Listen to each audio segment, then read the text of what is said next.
This is Erik from Eyes Wide Open, and you're listening to As the Story Grows.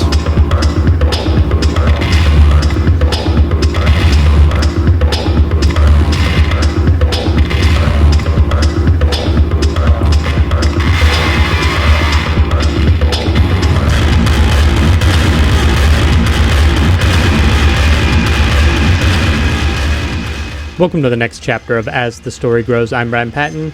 Happy New Year. Kicking off 2020, we welcome Erik Engstrand from Eyes Wide Open to the podcast. Eyes Wide Open dropped their Rising Empire debut, Through Life and Death, back in November. Erik talks about how the Swedish government helps musicians, the metal scene in Sweden, Erik deciding to take over vocal duties, and the hardships of life that run through the band's new album. You can find Through Life and Death on all streaming platforms. Check it out and enjoy this week's chat with Erik Engstrand.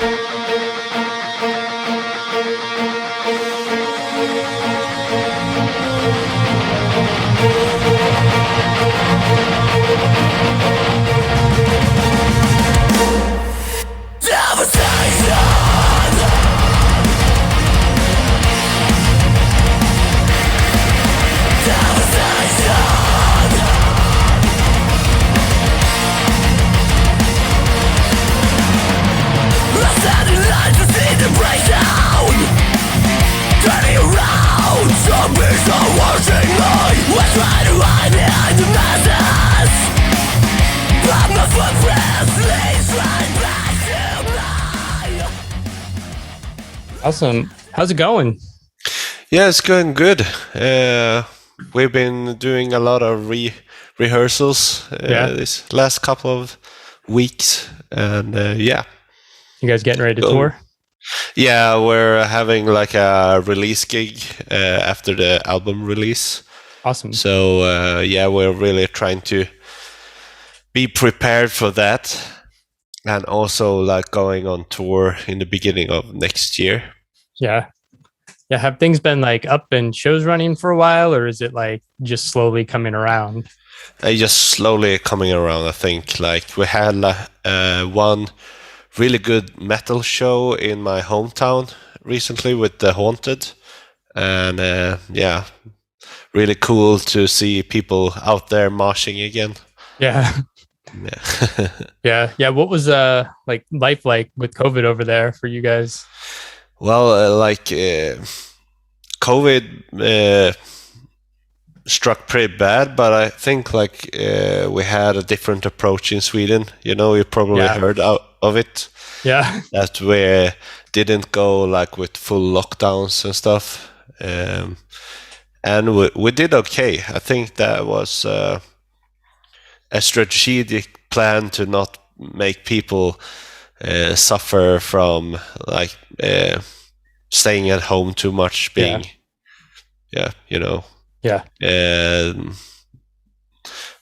some things happened though with the elderlies and stuff that wasn't that good. Some older folks died, I guess, in Corona because of the having personnel that wasn't properly checked and stuff. So, but we've been affected like everyone. Yeah. And especially like music and shows and going out, having a good time, you know. Yeah. Even though our restriction was a bit lighter than most other countries, I guess. Yeah. Even here stateside, from state to state, it varied. Like there was no consensus like this is what we're doing. It was just like, which was good, and also kind of we don't need to talk about that nightmare. Sure. Let's move forward. Yeah. Well, let's go back. What got you into music? What got me into music? That's a tough question. I think my father was really into music, playing guitars, had a lot of bass and a lot of vinyls at home. You know, he showed me a lot of those, and I think he got pretty frustrated with me because I'm my friends doesn't do this, so I play football and did these other things. But I think I slowly was getting more and more into music and my creative sides. So when I actually started like picking up the guitar, he was really glad that I did. He was so. I remember he was getting excited and really like, yeah, you should buy this and go for this one, and really being into the whole like start of my journey. That's awesome. And also the one who teach me the first like guitar chords and everything. That's awesome. Yeah. It's awesome. What drew you into metal and like extreme music? I think I started out like being more into this skate rock music. I thought that was like the best, and it kind of evolved during school and stuff. At first, it was more like Offspring, Nirvana, Green Day, all that kind of stuff, and it evolved to like Metallica and Marilyn Manson and Korn, and the wheel kept spinning. And I think it was first year in what's this called? Is this college in the States? Yeah. Like I heard In Flames for the first time, and that got me really hooked. Yeah. So I started to like really getting into a lot of these different kind of death metal bands by then. Yeah. So I think like it was slowly evolving from these pop punk bands. Yeah. Or skate punk. Yeah. That's cool. Skateboarding seems to be really influential, and a lot of people like cross cultures. It's like, yeah, you skateboard and the music affects you, and it's just this whole cycle. When the Tony Hawk games came out? Oh yeah, those are huge. Millencolin really got to me back.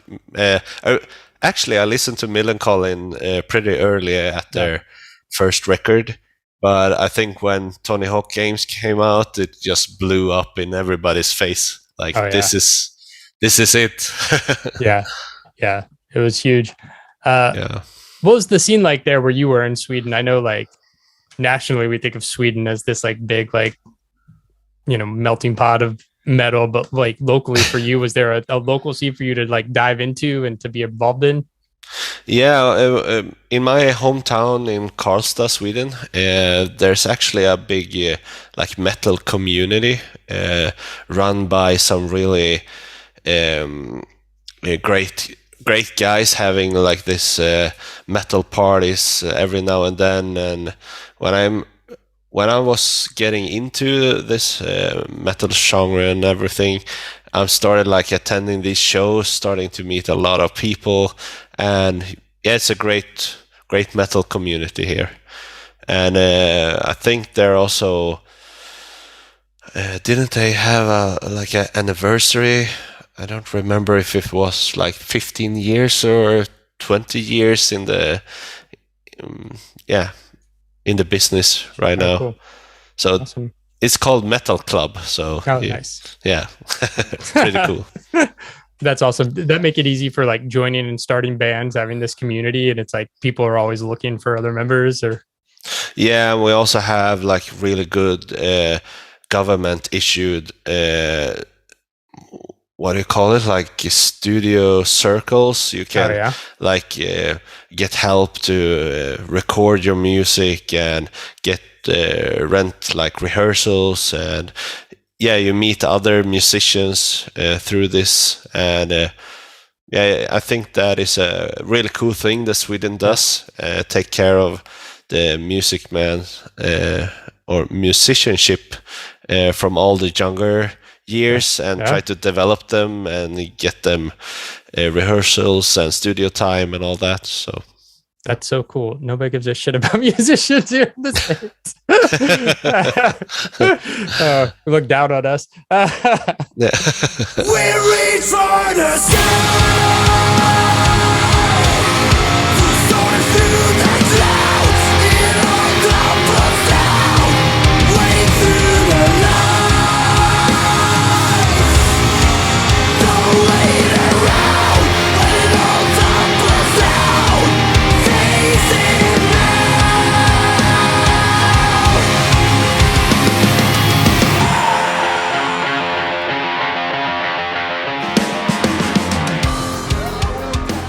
How did Eyes Wide Open get started? It actually started when I picked up my guitar, I think, really late. I was a late bloomer into this music thing.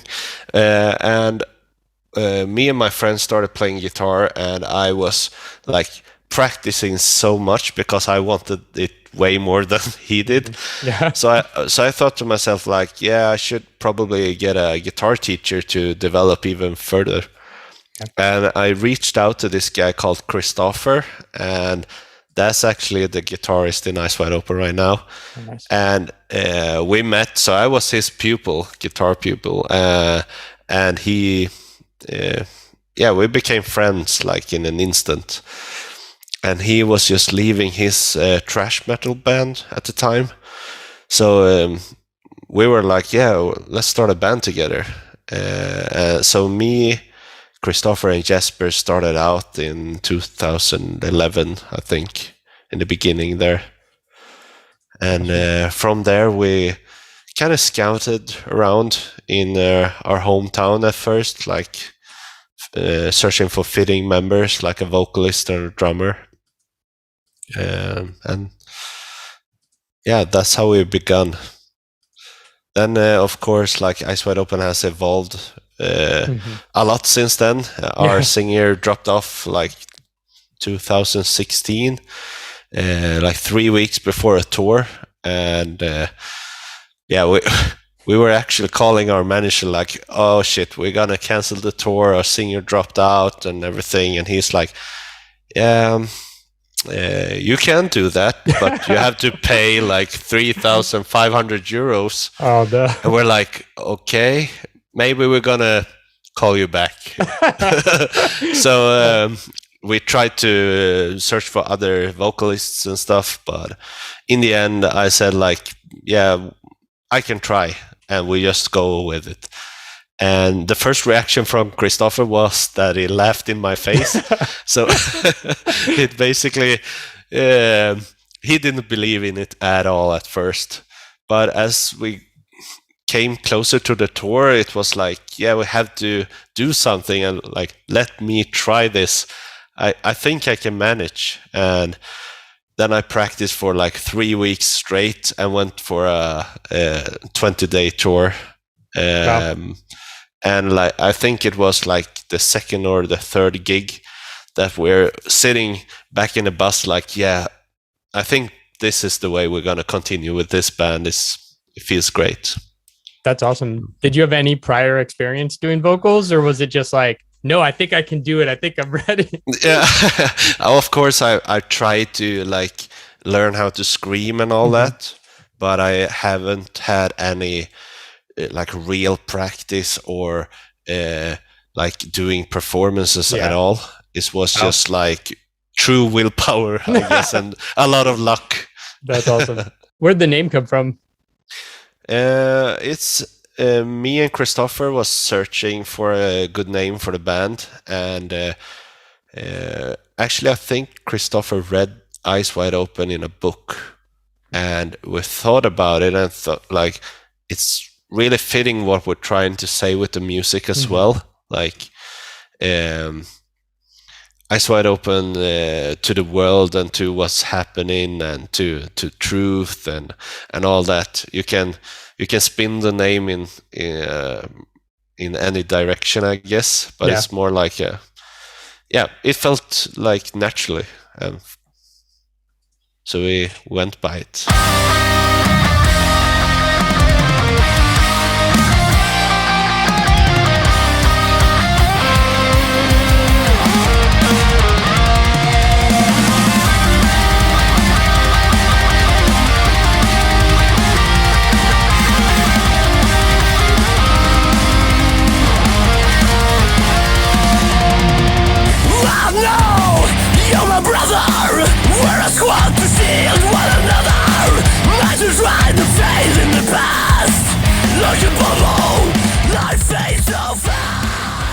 How'd you guys get connected with the Rising Empire?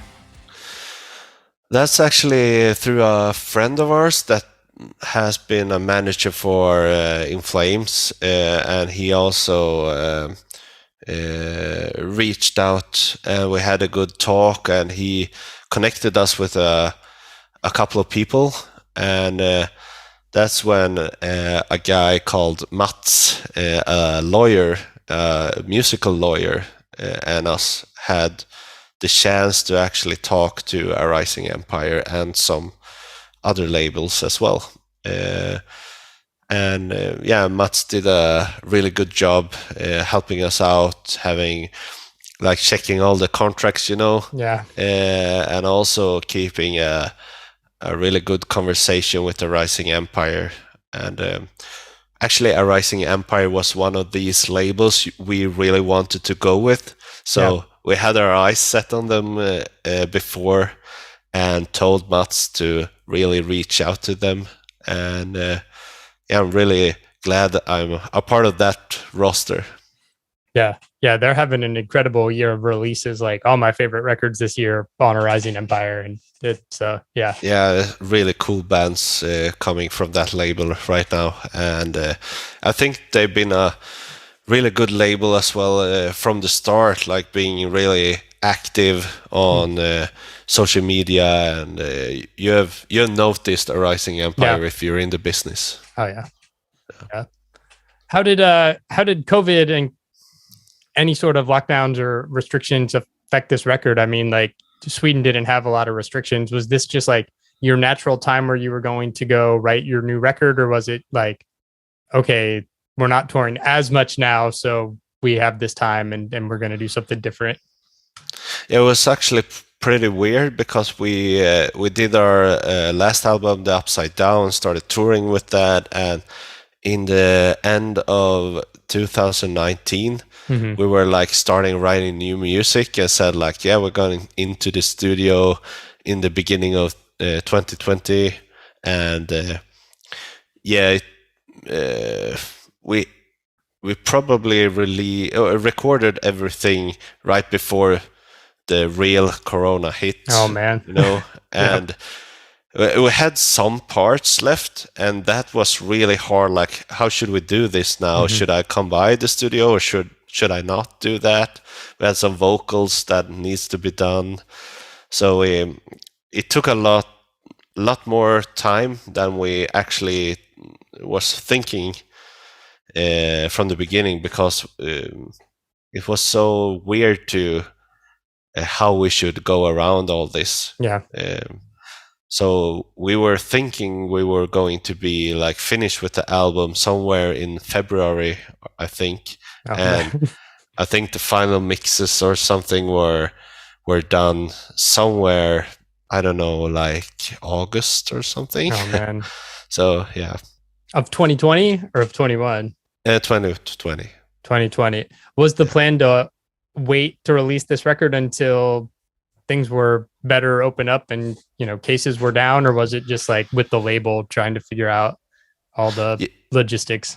The plan was to find a label at first and see what we can. And the thing is, we were trying to find a label a bit before this, but we wanted to show them the new record so they had something to like go by. Yeah. And when that was like on hold, until August, we couldn't do like have a real talk with the labels yet. So that was really a prolonged session, and took forever in my mind anyway.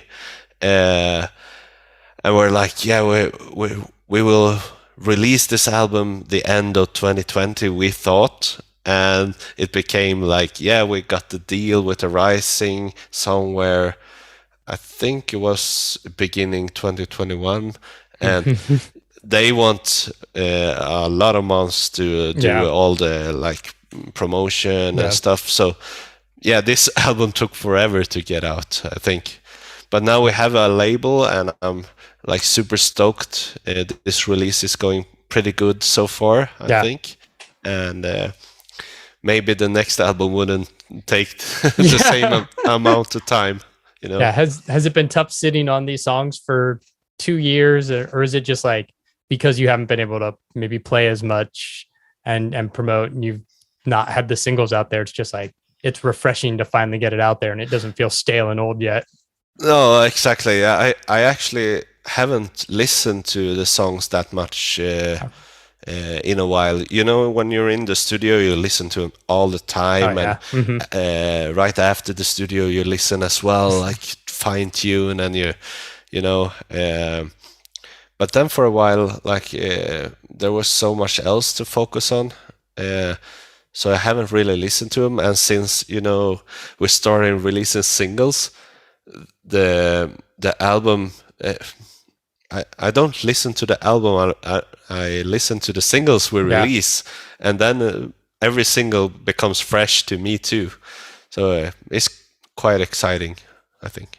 That's awesome. Yeah, when Tim sent me the singles and I listened to Burn 'Em, I don't know if it was because I saw death metal in like the description, and so I had a certain sound in my head or what, but I was just like, it's fine. But when I listened to the record, I'm like, okay, no, I really like this record. And I really like Burn 'Em too. It's a great song. It was not a judgment of how good the song was. It was just like, I was like, death metal. Yeah. Oh, that's not really death metal. Is this really death metal? No. I think the record has a lot of diversity. And I think like melodic death metal could be a little, what's the word? Misleading. Misleading. Yeah. But I think like this old school melodic Swedish melodic death metal with a mixture of like modern metalcore. I think is a pretty close match for what we sound like, and we have all the ways from the more softer sounding ballads, I think, to the hard hitting death metal screaming vocals, and it feels like In Flames or Soilwork or in that vein. Like Kill Switch. Kill Switch. All those bands.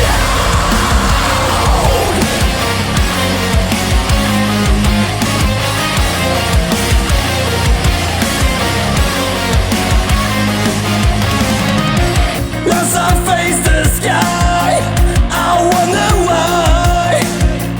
What have I ever done to you? I won't let you get me back to sleep. You have no power over me. Well, this record finally comes out November 12th. That's my birthday. Hey. Oh, yeah. Awesome. Awesome. Through life and death, are there any themes on this record lyrically? Oh yeah, there is. Of course, Through Life and Death is like I think a compilation of stuff you go through when you have your journey through life. You experience a lot of suffering and other stuff you have to deal with, like death of friends and families and depressions. Everyone has their own demons to fight, and all the songs are different. There's not like a theme going right from A to B during the record, but it has a lot of soul searching and going through stuff. We actually lost a friend of ours, and that was pretty crazy. We had our first fan of Eyes Wide Open that's been on several shows, being out there as a friend of ours, traveling with us and having a lot of good after parties, and everything. Really had a close relationship to him, and he passed away. And this song, where death meets paradise, was so fitting. It wasn't written to him because it was written before he actually passed away, but I was thinking when I wrote that song, how I would feel if for example, my grandparents would die, and I would have to handle that somehow. And I was really struggling with that song, like emotionally. And when this happened, it was just like, this song is so well matched to this event right now. So we actually gave the family this song, and they played it on the funeral. Oh, wow. And they've been really thankful, and that has meant a lot to us. It's so crazy that it's gone, and we miss it.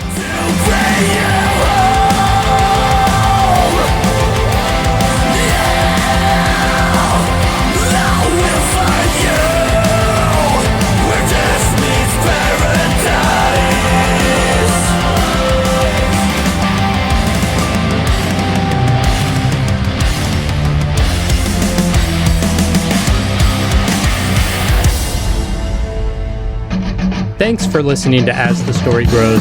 Our intro music was written and composed by Jeremy Hunt. The As the Story Grows theme is by Bob Nana. If you like what you hear, subscribe wherever you get your podcast and give us a rating and review. If you'd like to support the show financially, you can join us at patreon.com/asthestorygrows. Be a part of our community and join the ongoing conversation over on Discord. If you enjoy this episode, share it on social media with your friends. Much appreciated, and thanks for listening. I never felt so young and alive as when I'm diving into a